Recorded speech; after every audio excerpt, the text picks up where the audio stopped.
Hay kasosyo, natanong mo na ba sa sarili mo kung paano maging mayaman? Or pag nakikita kang magandang bahay at magarang sasakyan, pumasok ba sa isip mo na tanungin yung may-ari kung ano yung ginagawa nila? Para kopyahin mo na lang din, then maging mayaman ka na lang din.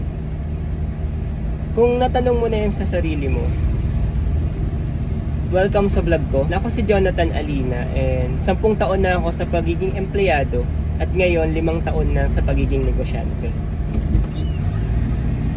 Karamihan ng nagiging sagot or madalas na sagot is pagiging negosyante or nagnenegosyo sila.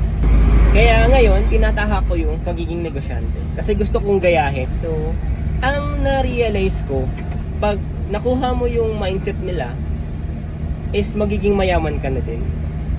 May process pala. Hindi yun agaran na magiging mayaman ka pag nakuha mo yung mindset nila. So, yun yung gusto kong i-share sa inyo kung paano yung mindset ng empleyado na mag-shift sa pagiging negosyante. Kasi karamihan ng naging negosyante mas yumaman kaysa sa pagiging empleyado.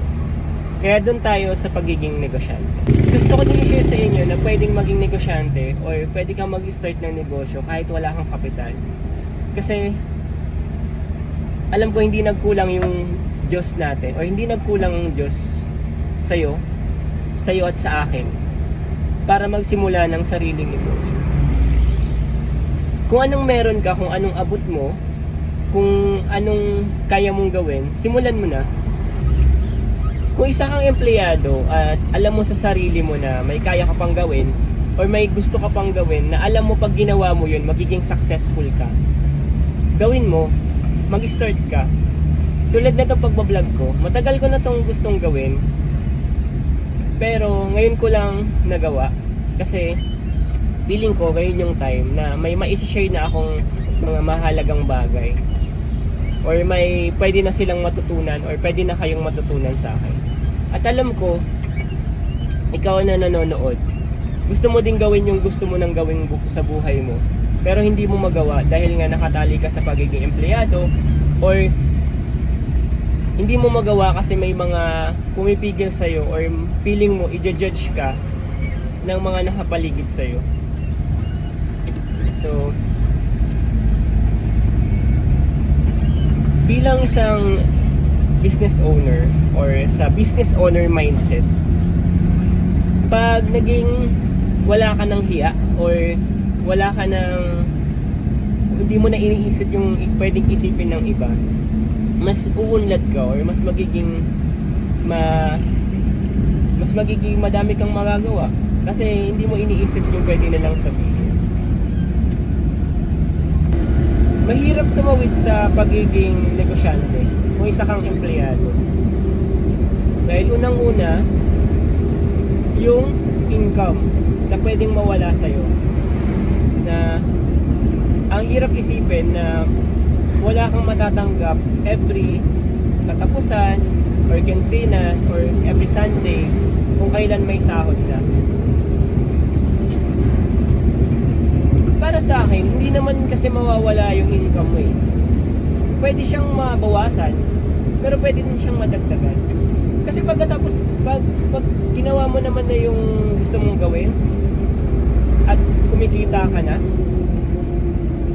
may income ka pa rin naman eh. Lakasan lang talaga ng loob. So, kaya ang payo ko, kung ikaw magnenegosyo or tatawid sa pagiging negosyante, dapat ang kukunin mong negosyo, yung alam mo na o yung may idea ka na, hindi ka mag-YouTube University o magse-seminar o kung ano-anong training yung aatidan mo bago mo yun magawa yung produkto o yung service na gusto mong gawin.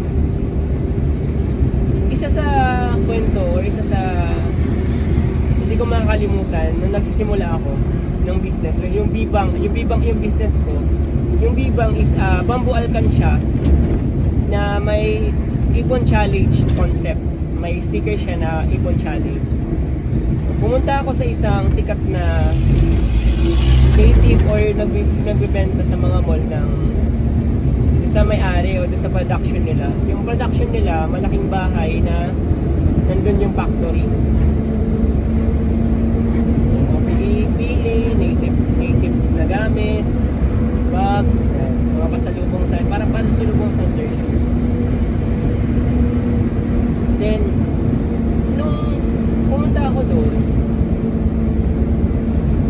sa bahay nila, inalok ko yung B-Bank.